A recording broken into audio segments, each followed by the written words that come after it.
Anytime I hear a man talk about how his mom had to be a strong, independent woman and how he wants his wife to have those same qualities, I cringe a little bit inside because I no longer identify as that archetype, as a strong black woman. And I feel like the generations before us definitely had to be strong black women for sure. But, and I appreciate them for that. But I feel like for me, being a strong black woman and taking on that archetype made me feel like I had to harden myself. It made me feel like I couldn't share my emotions. It made me feel like it was weak to be vulnerable or to cry in front of people, especially when I think of past partners that I was with in relationships. When I used to think like I would never let him see me cry. And it made me feel like I had to take on things on my own, or I had to be in control, or I had to micromanage situations, or I had to really just like look out for myself and like not let anybody in. And when I tell you that that journey was incredibly lonely, like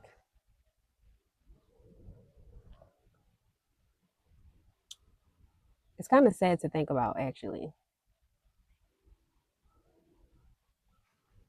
But I feel like in today's society, especially, it's like some type of act of rebellion to be soft, especially as a black woman, to be soft, to be vulnerable, to share your emotions, to allow yourself to cry, to allow yourself to receive help, and to refuse to be burned out, and to refuse to have to work hard in order to be successful. I feel like all of that goes against what we were taught as black women in society.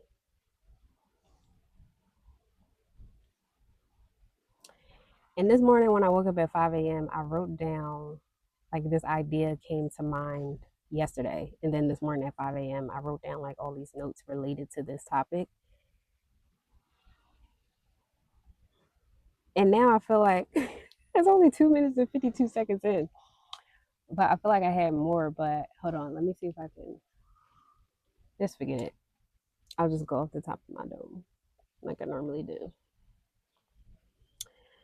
But instead of taking on that strong black woman archetype, which I know a lot of us take pride in, especially like the previous generations who had to be strong, who had to be those independent, strong black women.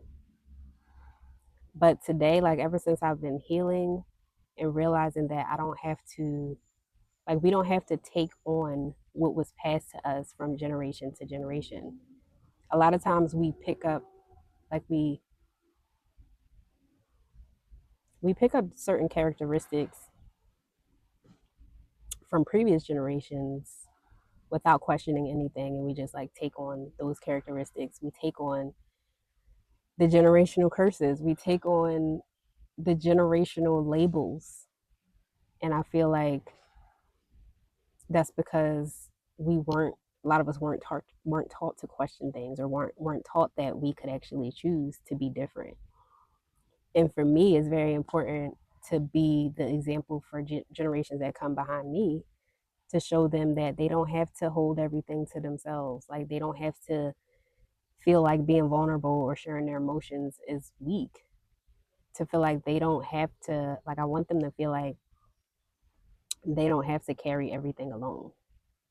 They don't have to take charge of everything. They don't have to always look like they got it together. Because, like I mentioned in the beginning, number one, that's a super lonely journey to be on. And number two, when you hold on, like when you hold in your emotions, when you suppress your emotions constantly and like you hold everything in, that leads to so many problems, not just emotionally, like you feeling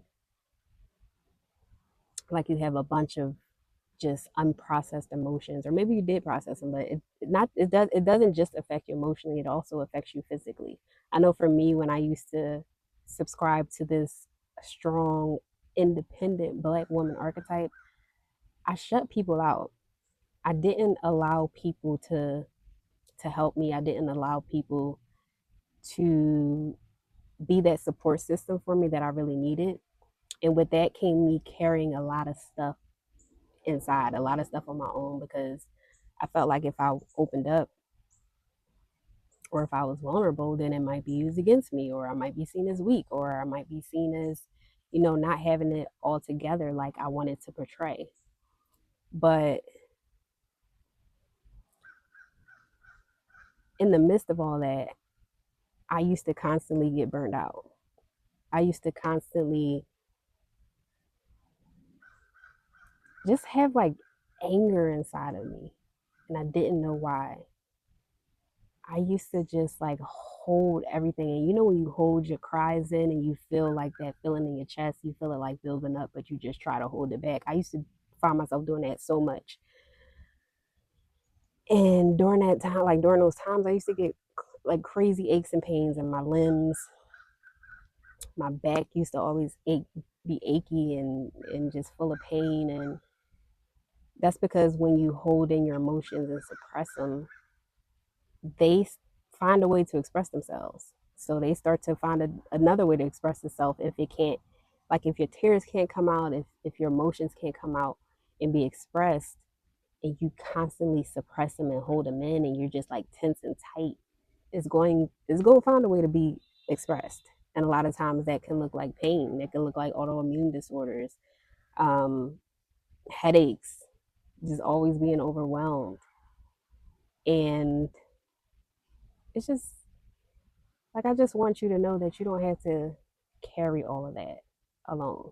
You don't have to, being vulnerable doesn't make you weak. Crying doesn't make you weak. And instead of like having that armor and that shield up and that strong, independent woman, strong black woman archetype,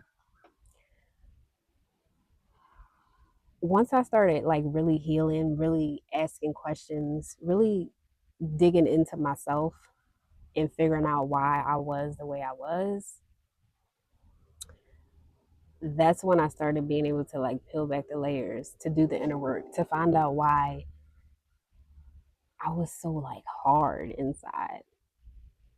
And now, like I'm so grateful to say that now I'm so much softer.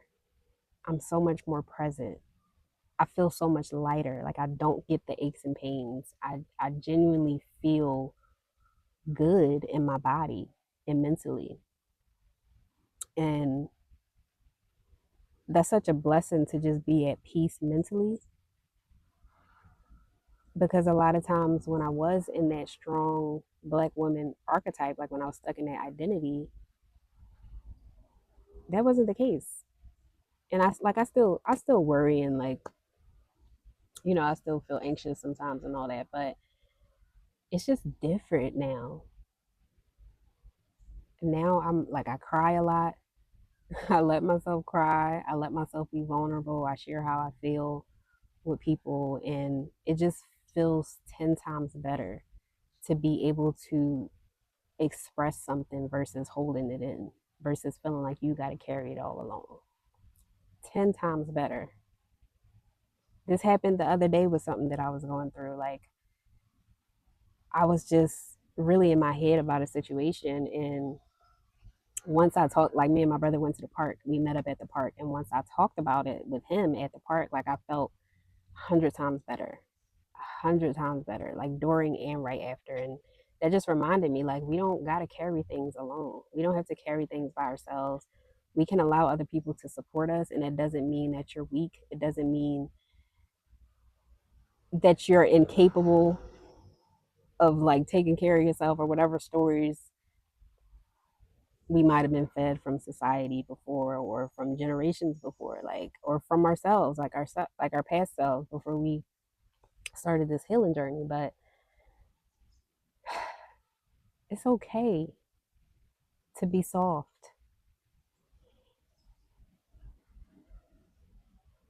And that just made me think, like,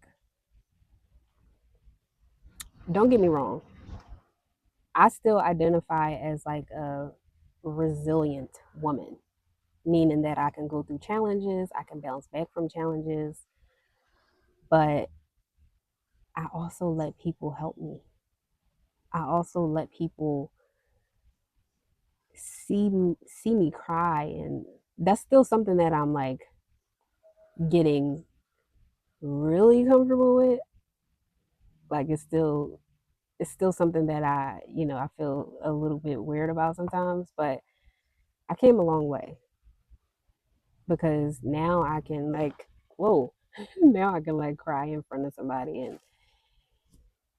not not apologize for it. Like, it's so crazy because a lot of times when I see like women crying, a lot of times they apologize for it, or they be like, "Oh, I'm so sorry," or like, "Oh, I don't know what's wrong," or like they try to like hurry up and cover it up or hurry up and hide it. But baby, baby darling, like, you deserve to share your emotion and to show your emotion, and that shows other people that it's okay to share and show their emotions. Like, we are human.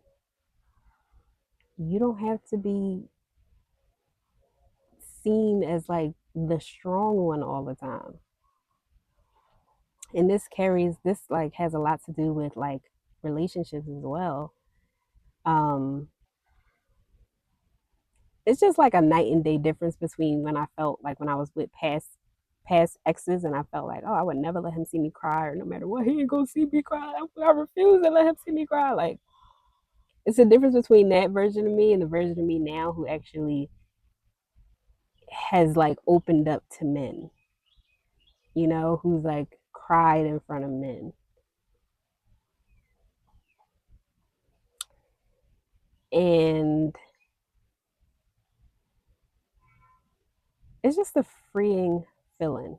I was thinking of this retreat that I went to, this women's retreat. It was all about like healing and, coming back to ourselves and stuff like that.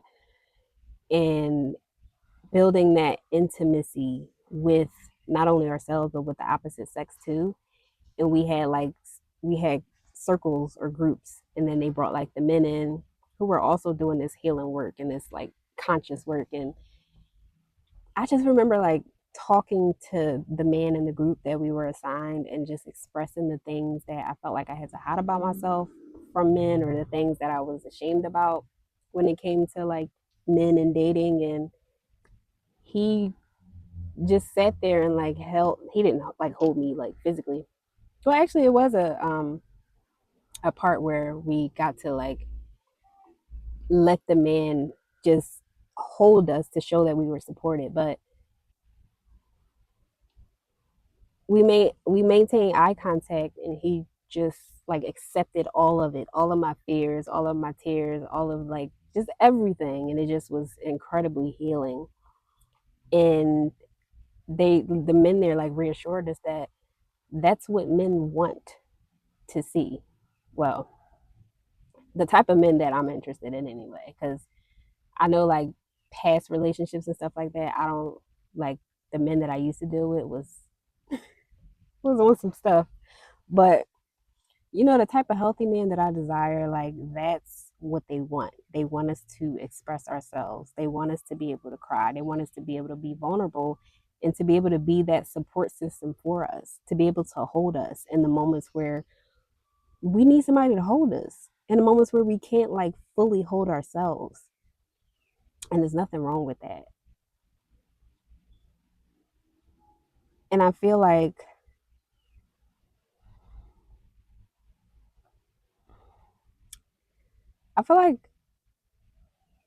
a lot of the generations that came before us, like, I remember talking to previous generations just about how I feel now, like how I want to be soft, or not want to be, because I have softened, but how, I'm into like that soft life and I want to be taken care of. I want to be supported. And I know it's like they don't get it or get like why I would want that, or because they were raised on the era of being that strong, independent black woman who don't need nobody for nothing, who definitely don't need a man for nothing. And I used to be that, like I used to be that way too, because that was all that I knew from not only from the generations that came before me, but from society and from what we see like in our culture. And I just feel like that's such a it's one way that you can be, but it's not the only way. And I know that it's been incredibly healing and freeing for me to allow myself to. The fly wanted to join the video. It's been incredibly healing and freeing for me to allow myself to take off that armor, to take off that label, and to not feel like I had to live up to that label just because people around me might not understand why I would want to do something in a different way, why I would want to show up differently, why I would want to show up softer, why I would want to show up as a woman who, is taken care of and who isn't burned out, who doesn't feel like she has to do everything on her own, who doesn't feel like it's weak to cry, who doesn't feel like it's weak to be vulnerable, who doesn't feel like she's incapable if she allows other people to support her on this journey called life. So I would love to know, like, if you are a millennial black woman and you were raised to be a strong, independent black woman, strong black woman,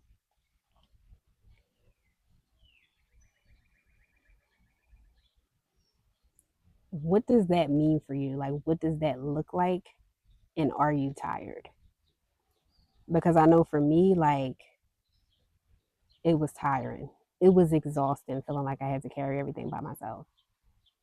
And this, like I said, is not to say you can't be resilient, you can't take care of yourself, but life feels so much richer and more complete when you also allow other people to take care of you too. When you also allow other people to support you in the ways that you didn't even know you needed to be supported, and in the ways that maybe you can't hold yourself or you can't support yourself. It's just different. It's just different. So let me know your thoughts in the comments. But this feels good. I like this little setting with I'm at the park right now. But there's a couple people in my spot where I normally, well, not normally, I only recorded there once so far, but I liked it. But it's a couple people over there, and I wanted to keep this more intimate. So, yeah, let me know down below. And this is perfect timing because now it's raining. But I'll see you in the next one. Bye.